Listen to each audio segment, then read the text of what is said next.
Counselor's in the car Getting coffee. Getting coffee. Want to get some coffee? I want to get some coffee. I'm Margaret Lorenz. I am Gordon Gooding. We're from Gooding Wellness Group, and we're here every Monday to get coffee and answer questions. Good. You can All right. learn more about us at goodingwellness.com and join us for coffee. Yeah. What do you got? I'm getting a medicine ball tea. I have a camera here and I have a camera here.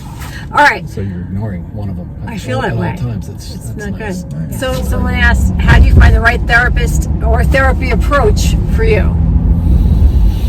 You want to take first crack, or you want me to take first crack? How do we want to? I think we should just go. It should just be chaotic. I always say you got to kind of start with asking around, see what other people know. Yes. You've seen that?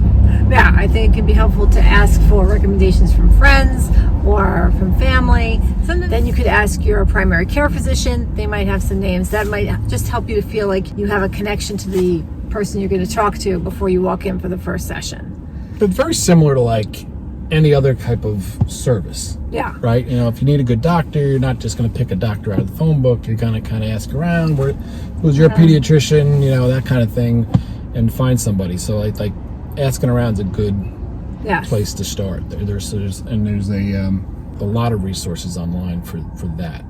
Yes, and if you feel like you can't find anybody through friends, or you don't know anybody, or you don't want to ask anyone, Psychology Today has a database, and in that, I like what you said. So it's like hiring someone to work for you. So ask questions. You're going to interview people then, and you got to think about insurance. You got to think about location. You got to think about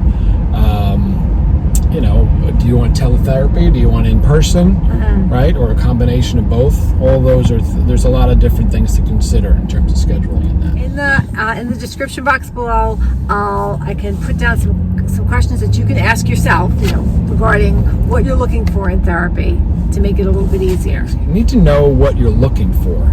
Is it couples counseling? Is it counseling for you for a specific issue like anxiety or struggling with some depression? Make sure the person has experience in what you're looking for. If you're having a problem with substance abuse or addiction, not everybody works in that area, right? If you're having a trouble in couples counseling, not everyone does couples counseling. Whatever it is, make sure that person has experience in it. And that would be one of the first questions to talk to someone, whether someone gave you a name or you get off Psychology Today, is, hey, what's your experience with eating disorders or substance abuse issues? Or I have people call me, well, so-and-so gave me your name, they told me I should see you, and then they talk about a specialty area that I really don't have experience in. Right. So then I'm like, well, I'd be happy to help you, but I'll refer to somebody who has a better experience with that. So, not everybody has everything. And then it says, how do you know what the right therapy approach is for you? Whether it's CBT, DBT, EMDR. That's a great question. The most common one out there right now is CBT, right? Cognitive Behavioral Therapy, which really is kind of the work of exploring your thoughts to help you change your behavior. Changing your behavior to help you change your thoughts, right? I know in our practice, that's our primary focus. We utilize DBT skills, which is like dialectical behavioral therapy, sometimes different mindfulness approaches. There's a lot of tools out there. But for a newcomer, that's hard to know what I need, what's going to work best for me. And I sometimes have found people who've asked me advice, well, what's the best therapy for me? And really you want to find the clinician that fits for you.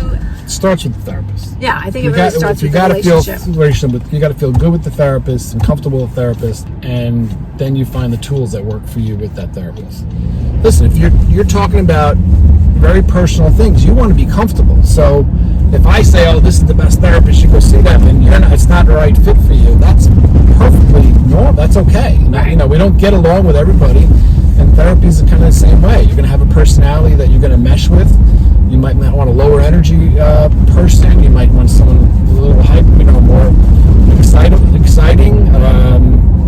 Everyone's got their own vibe that they're going to kind of feel safe and comfortable with. So 100%. It's not a one size fits all when it comes to therapists. It's like not everybody gets along with everybody. No, 100%. I mean, I'm very easy to get along with you. Yeah, me too. Same. But you sometimes complain about me at the same time. So not everyone's the right fit. No, right? No. So really, when you're looking for a therapist, think about what you need, what your goals are. Find out if the therapist has dealt with these with your issues before, what their background is, and then see if you can establish a rapport. Find the personality that matches with you, Yes. not just what matches with your best friend or your brother or sister, but what's the personality that matches with you. Now, how do you find, is there a difference when you're looking for a couples therapist?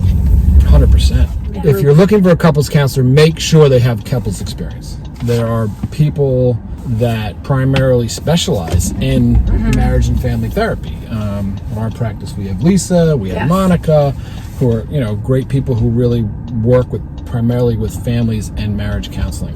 That's a very specialized area. That That's not an art everybody- form, really. It really is an art form. And again, still, you want to find someone who works well with both of you. And how do you find a therapist that focuses on LGBTQ plus issues and mental health? That's a good question. Again, you want to interview the therapist, find out if they're LGBTQ affirming, which is different than LGBTQ friendly. So someone who supports and affirms and raises up the issues of LGBTQ plus community. Yes. 100%. And again, not everyone can be LGBTQ plus friendly, Right. but maybe they don't have experience working with that population regularly. You got to find what you're comfortable with. Yes. And that's a good question to ask. What's your experience with this population? What's your experience with whether it's LGBTQ or the recovery community or anything like that?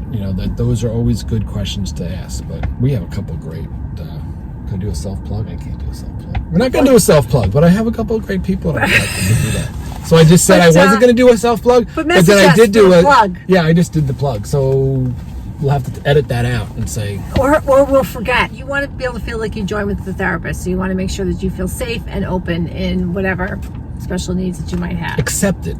No matter what you want to be accepted and heard and not judged. Like that's the basis for any good therapeutic relationship. What if I feel the clinicians avoid me because I have a difficult diagnosis?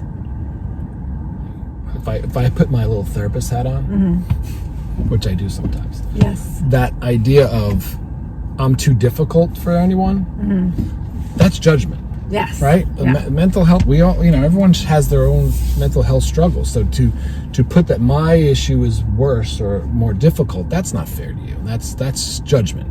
And judgment always kind of puts a foot on the progress you can make.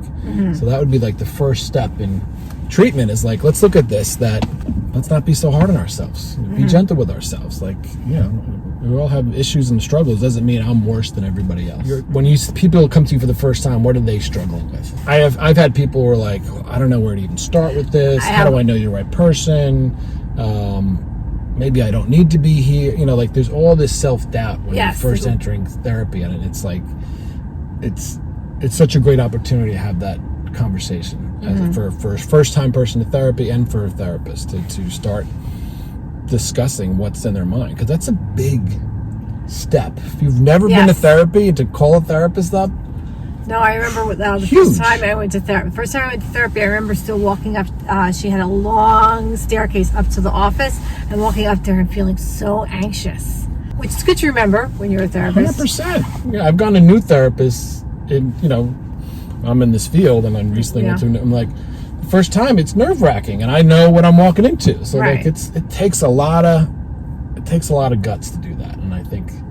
It's good to recognize. It's good to recognize and give yourself a little credit for asking that. And if it doesn't fit on the first try, that's okay. Yes, that is okay. And it's okay to go in and say, I don't know where to start. I don't know where to begin. You might leave that session being like, this was pretty good and I feel comfortable. Or you might leave that session and be like, wow, that was not the right fit for you. Right. And it's okay to try somewhere else. Do something else. 100%. Yes. I usually encourage people to try it for 2 or 3 sessions. Yes. See how it is. And to have that conversation with your therapist. People say, well, I don't want to hurt their feelings. Well, that's what a therapist is there for, to help you process feelings. Yes. So, What can I get for you? what am I getting? I'll get a grande caramel macchiato. What's grande? Is that small? That's a medium. If we all stop using the stupid names of Vente, Grande, and People love those names. if we stop Put that in doing the that, we comments. can change the world.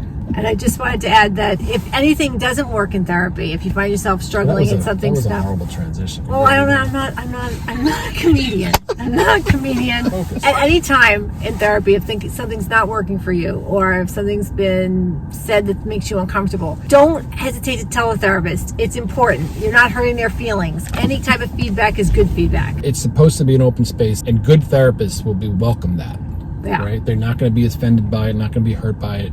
I've had people say to me, I don't know if this is the right fit for me, and we've been able to process that, and that's been, it makes it a great move. So, all right, so if I'm not, let's, what do you think you need differently, and how can I help you find that person? Right. You have to share this stuff with the therapist. Yes. Yeah. Don't be alone with this. Therapy is about being connected with somebody. You have to have these conversations of what you're comfortable with. Yeah, it's a great model for every relationship because you want to.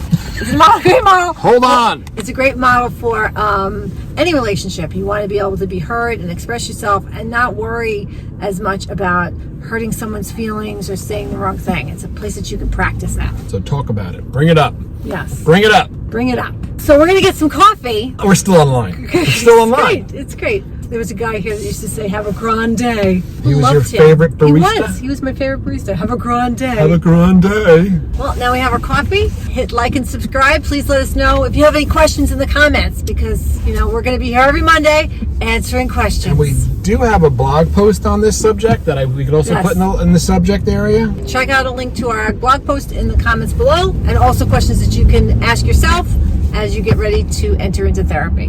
Have a grande. Have a grande.